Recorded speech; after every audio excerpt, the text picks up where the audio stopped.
Aujourd'hui, c'est la Fondation Friedrich Boldt qui nous réunit pour discuter et la thématique me semble importante. Elles l'ont nommée intergénérationnelle. Intergénérationnel, pour moi, c'est le partage, c'est l'échange, c'est le dialogue.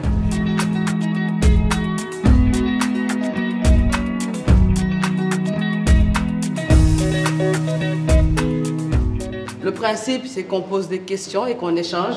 Et la première est, êtes-vous féministe? Oui, je suis féministe, mais je suis d'abord, pour moi, je me définis d'abord comme une militante de la justice et des droits, quels qu'ils soient, et une militante, surtout une militante de la liberté.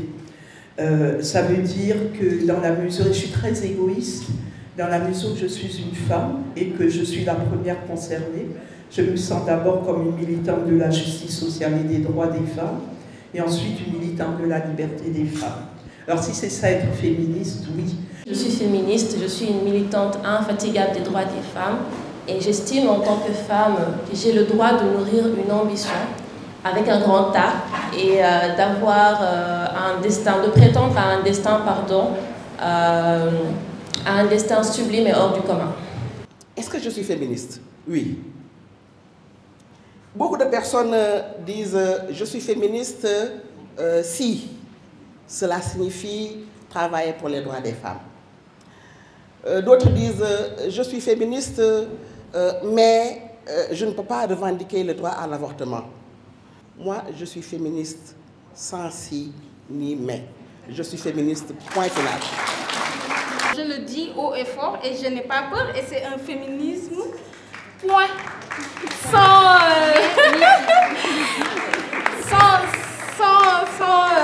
hésitation ni rien.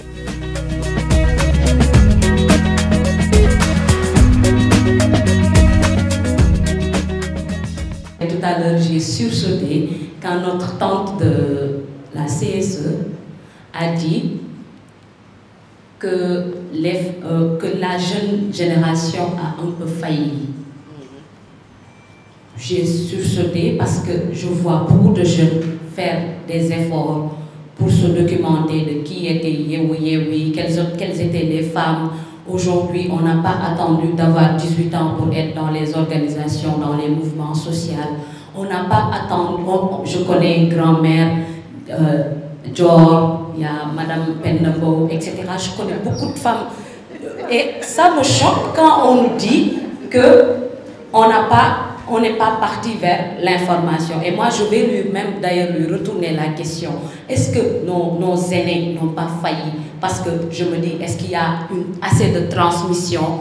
Bon, par rapport, juste peut-être j'en profite pour répondre à Mariam. Je n'ai pas dit que vous aviez failli. Peut-être là, du coup, ma grande sœur Myriam le dit. Mais moi, je n'ai pas dit comme ça. J'ai dit qu'en fait, les combats des grandes sœurs, des mamans, des grands-mères pour acquérir des droits sont en train d'être mis par terre parce qu'on remet en question des acquis pour lesquels des femmes sont mortes. Aujourd'hui, beaucoup d'organisations féminines, de jeunes féminines, les Fat Bintou sont là, les Ndeye Yassine sont là. Parce qu'elles ne trouvent pas de la place dans les organisations féminines classiques, telles que le COSEF, la JS. Il n'y a pas de place qu'on donne à la nouvelle génération. Moi, je suis entrée dans plein de choses. On ne m'a jamais rien transmis. C'est-à-dire, on m'a jamais convoqué en me disant « assieds-toi, on va te transmettre ».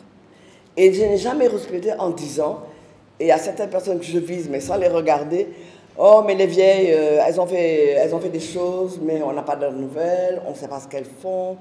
Aujourd'hui, elles sont retraitées, elles ne transmettent pas. » Une chose qu'il faut comprendre, le cheminement par lequel nous sommes passés n'a pas été un cheminement facile.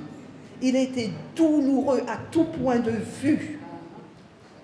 Certaines personnes ont payé le prix fort pour leur engagement. Nous vivons avec cette souffrance et nous avons peur aussi en disant, en réveillant la mémoire, de retrouver cette souffrance dont nous avons aujourd'hui l'impression qu'elle est bafouée parce que les choses, les mêmes problèmes semblent se poser encore aujourd'hui. Autant nous avons à apprendre à informer, n'est-ce pas, les jeunes, autant aujourd'hui, les jeunes ont beaucoup à nous apporter. Aujourd'hui, je suis très nulle dans l'utilisation des réseaux sociaux. Aujourd'hui, vous avez ces groupes sur les réseaux sociaux où il y a 100 000 femmes. Il faut que les gens sortent l'information, aillent vous chercher pour vous la relayer alors que vous devez y être. Ladies Club, Femmes Chic, je ne sais encore. Les groupes sont là. Finalement, en quoi le fait que moi, je porte le voile est une menace pour le mouvement féministe? Ça ne m'empêche pas d'être engagée. Beaucoup de gens sont témoins ici de mon engagement envers les questions relatives aux femmes, envers les questions relatives à la citoyenneté en général. Je ne vois pas vraiment le rapport. Le voile, je veux bien, mais à mon époque, on était pourtant 98% de musulmans, personne ne se voilait. Qu'est-ce qui s'est passé? L'islam a changé? Pourtant, l'islam était là depuis. Je veux comprendre. D'où sort cette nouvelle islam-là? Moi, je suis d'avis, effectivement, que féministe mais, féministe si, féministe total, nous avons besoin de tout le monde pour nous serrer les coudes. Il faut accepter et être avec tout le monde. Nous avons tous le même dénominateur commun. Qu'on soit du nord, qu'on soit du sud, et que finalement, c'est essayer de fragiliser notre combat que de vouloir nous diviser en femmes européennes, en femmes intellectuelles.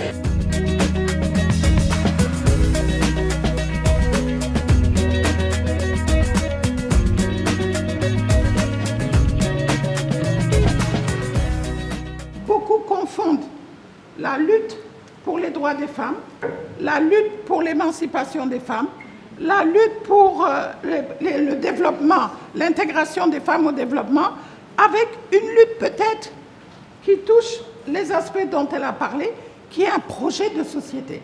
Je pense que le combat, il est dans tous les domaines. Dans le domaine du droit, dans le domaine de l'économie, mais pour moi, ce qui va être très important, c'est qu'on ait un lieu de rencontre, un lieu de partage, où quand il y a de grandes mobilisations, nous toutes, quel que soit le secteur où nous nous trouvons, nous pouvons ensemble dire une parole commune. Il faudrait qu'on invite les hommes à la table, parce que c'est de cette manière-là que nous réussirons le défi de la connaissance. Je pense qu'il y a quelque chose de très très important, c'est ce qu'on peut faire chacune à son tout petit niveau. C'est-à-dire que ce n'est pas forcément énorme, mais c'est le faire. D'abord, c'est s'interroger et apprendre aux gens autour de soi à s'interroger. Est-ce que quand on te dit ça, est-ce que c'est bien pensé? Est-ce que tu penses que toi, en tant que personne, en tant que femme, on a pris en considération des choses par rapport à toi? Il faut qu'on pense à ceux qui viennent après et à ceux qui sont aussi, ceux qui vivent actuellement, ce que nous ne pouvons même pas imaginer. Et pour ça, je trouve que les réseaux sociaux, c'est efficace, mais essayer de ressusciter aussi des magazines comme Awa, où on parle des femmes, faire aussi plein d'émissions où on va pouvoir aussi parler des femmes, faire parler des femmes, aussi chercher chez les femmes qui ont appris du côté, qui ont été alphabétisées en arabe. Elles aussi, elles sont très capables de décortiquer le discours, surtout religieux. En termes de stratégie déjà, pour ne pas me perdre dans mon raisonnement, je pense qu'il faudra considérer le champ médiatique comme un bastion à conquérir. Mais ce qu'il faut, c'est qu'on assume nos droits. Il faut qu'on les assume, qu'on assume déjà qu'on est des êtres humains à part entière. Il faut qu'on assume notre entièreté et il faut que l'on se dise, nous avons droit à telle chose, nous avons droit à telle chose. Il n'y a aucune espèce de raison pour qu'on ne nous donne pas ce que nous voulons et ce que nous devons avoir.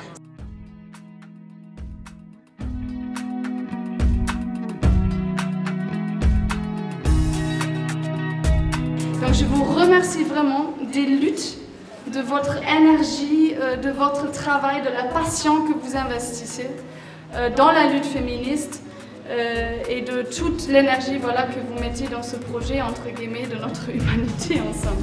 Merci beaucoup.